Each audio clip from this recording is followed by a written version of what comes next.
আসসালামু আলাইকুম ওরহমতুল্লাহি ওবারাকাতুহ। ওয়ালাইকুম আসসালাম রাহমাতুল্লাহ। আপনাকে এত পেরেশান লাগছে কেন সাকিব ভাই?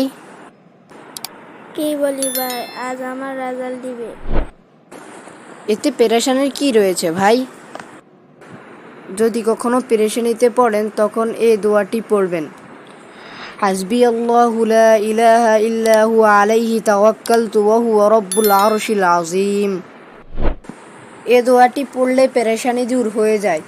এক হাদিসে এসেছে, এক জায়গায় সকল ঘরে আগুন লেগে গেছে। এক ব্যক্তি ওইখানের এক ব্যক্তিকে বলল, ভাই, আপনার ঘরের চারপাশে আগুন লেগেছে, আপনার ঘরেও হয়তো আগুন লেগেছে। তখন ওই ব্যক্তি বলল, আমার ঘরে আগুন লাগেনি।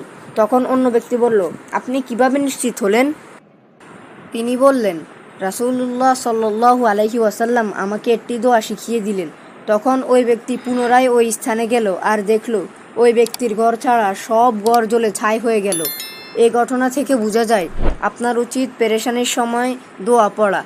নিশ্চয় আল্লাহ তাআলা আপনার জন্য একটি পথ নির্ধারিত করে দেবেন। ঠিক আছে ভাই।